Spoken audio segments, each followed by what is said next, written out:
చేతితో గంధం పూసే ముక్కుల్లో హోలీ రంగు నట్టింట్లో నవ్వుల పొంగు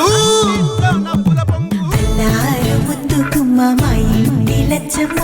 ఇల్లాడి పుత్తడి బొమ్మ ఓణి కట్టిందమ్మా